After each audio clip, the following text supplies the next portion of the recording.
सास की जादुई शक्ति। कौशल्या ने एक रात सपना देखा।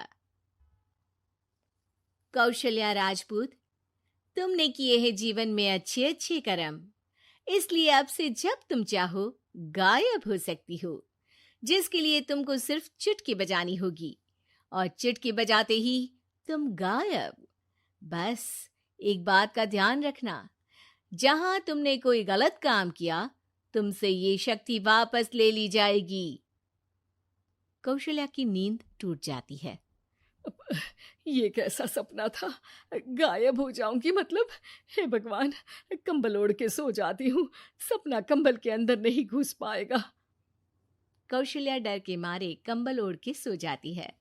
सुबह कौशल्या मंदिर जाने लगती है। अरे बहू, जल्दी चल, भिखारियों को खाना भी तो खिलाना है। हाँ माँ जी, अभी आई। आज तो खीर और पूरी बने हैं, सब खुश हो जाएंगे। दोनों सास बहू कार से खाने का सामान लेकर मंदिर पहुंचते हैं और भगवान की आराधना के बाद मंदिर के बाहर बैठे भिखारियों को खाना खिलाने लगते हैं। दीदी, आप हर हफ्ते आते हो, इतना सारा करते हो हम लोगों के लिए। मैं आपके लिए रोज अलग से दुआ मांगता हूँ। ये तो फर्ज है हमारा। दीदी, थोड़ी पैसों की मदद हो जाती तो अच्छा होता। बड़े चौराहे पे मेरी बीवी भीख मांगती है, उसका इलाज करवाना है, 100-200 रुपए लग जाएंगे। कौशल्या उसी वक्त भिखारी को 500 का नोट दे देती है और दोनों सास बहू वहां से लौटने लगती हैं। तभी कौशल्या को कोई शंका होती है।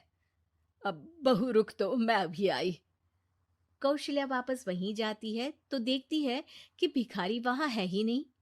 कौशल्या को रात का सपना याद आता है।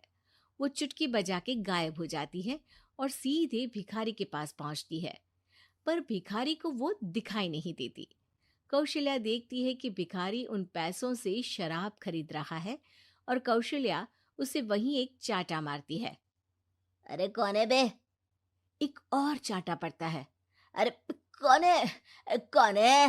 हिम्मत है तो सामने आओ। भिखारी को झूठ बोलने पर तड़ातड़ चांटे पड़ते हैं। वो वहां से भाग खड़ा होता है।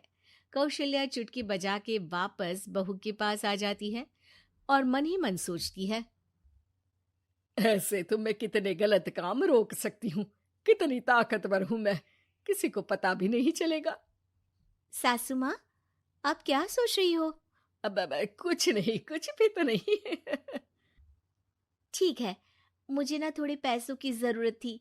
मेरे कजिन भाई है ना, उनकी तबीयत थोड़ी इधर उधर हो रही है। वो तो खुद से नहीं कहेंगे कि पैसे दे दो, पर बहन होने के नाते मेरा तो फर्ज बनता है ना कि भाई की मदद करूं। अरे हाँ हाँ, ले जाना पैसे। पैसे इसीलिए तो कमाते हैं कि जरूरत में काम आ सके। घर पहुंच के कौशल्या अपनी बहू को 10,000 रुपए दे देती है। कब जाएगी तुम मायके? कल शाम की ट्रेन है। दोनों काम में लग जाती हैं। तभी काम वाली दीदी वहां आती है। आज ना मैं आप लोगों के लिए पनीर बनाऊंगी। ठीक है, मंगवा लेती हूँ पनीर। पड़ोस की दुकान वाला पनीर दे जाता है और काम वाली बाई पनीर से रेसिपी बनाने लगती है। आज अपनी सुपर पावर काम वाली बाई पे ट्राई करती हूँ, देखूं तो सही किचन में करती क्या है ये। सास चुटकी बजा के गायब हो जाती है और किचन में पहुंचती है। बाई को खबर भी नहीं है कि कौशल्या भी किचन में ही है। आज तो मैं भी पनीर की सब्जी बनाऊंगी रात को अपने घर, और थोड़ा सा घी भी रख लेती हूँ। वैसे भी कौशल्या बुढ़िया खा खा के मोटी हो गई है। कौशल्या बाई की चोरी पकड़ लेती है और गुस्से में बाई की चोटी ऊपर उठा देती है। बाई को समझ भी नहीं आता कि उसकी चोटी खड़ी कैसे होगी। वो डर के मारे चीख पड़ती है। बहू भागते हुए किचन में आती है। अरे क्या हुआ? ये तुम्हारी चोटी खड़ी कैसे है? करंट लग गया है क्या? पता नहीं, शायद किचन में ना भूत है। बाई वहां से भाग खड़ी होती है और कौशल्या चुटकी बजा के अपने कमरे में टीवी देखने लगती है। बहू वहां जाती है। माँ जी, किचन में ना भूत है, बाई भाग गई। अरे भागने देना, भूत का तो पता नहीं, किचन में चोर जरूर था और वो थी अपनी काम वाली। अच्छा हुआ चली गई। बहू को कुछ समझ नहीं आया। उसने किचन में जो देखा उसके सदमे में जो थी वो अभी तक। अगले दिन बहू अपने मायके के लिए निकल जाती है। कहीं भिखारी और काम वाली की तरह बहू भी तो मुझे धोखा नहीं दे रही। अरे कहीं वो पैसे ले जाके शॉपिंग तो नहीं करने वाली ना। अभी पता लगाती हूँ। मुझसे कुछ छिपा है भला। जैसे भगवान सब देख रहा है वैसे ही मैं भी सब देख रही हूँ। सास को अपनी शक्ति पर घमंड आ गया था। वो अब अच्छे काम करने की जगह अपनी शक्ति का इस्तेमाल खुद का शक मिटाने के लिए कर रही थी। वो चुटकी बजाती ही बहू के मायके चली जाती है। भैया, आपने बताया क्यों नहीं कि इतनी तबीयत खराब है? अरे तेरी सास बूढ़ी हो गई है, इतना भला काम करती है, उनकी मदद कौन करता है? यहाँ तो और भी लोग हैं ना। भैया, मेरे पास कुछ पैसे हैं, आप दूसरे डॉक्टर को दिखा दीजिए ना। अरे मुझे लगता है कि मेरा टाइम आ गया है, मुझे जाना होगा। कमरे में भाई की आत्मा को लेने यमदूत आ चुके थे।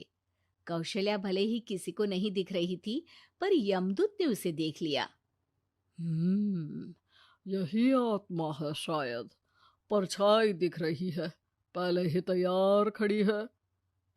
अरे आप कौन हो? यमराज का नाम सुना है? हैं? आप यमराज हो क्या? नहीं, हम उनके यहाँ जॉब करते हैं, आत्मा उठा के ले जाते हैं डिलीवरी वाले। चलो अब तुम्हारा टाइम पूरा हो गया। अरे आप शायद ना वो बिस्तर पर पड़े आदमी की आत्मा को लेने आए हो। मैं तो बस यहाँ देखने आई थी कि मेरी बहू कहीं मुझसे पैसे लेकर शॉपिंग करने तो नहीं चली गई ना। मतलब तुम्हारे पास शक्ति है गायब होने वाली? हाँ। तुम ऐसे तुच्छ काम में उपयोग कर रही हो ऐसी दिव्य शक्ति का। अब तो तुमको ही लेके जाऊंगा। अरे नहीं नहीं, कल मुझे किटी पार्टी में भी तो जाना है। अब नरक में ही करना किटी पार्टी। नहीं नहीं नहीं। 3 बार नहीं क्यों बोल रही हो? टीवी सीरियल चल रहा है क्या एकता कपूर का? अरे प्लीज मुझे जाने दो। आप तो उस बीमार आदमी की आत्मा को लेने आए थे ना। गलत डिलीवरी करोगे तो यमराज डांटेगा ना।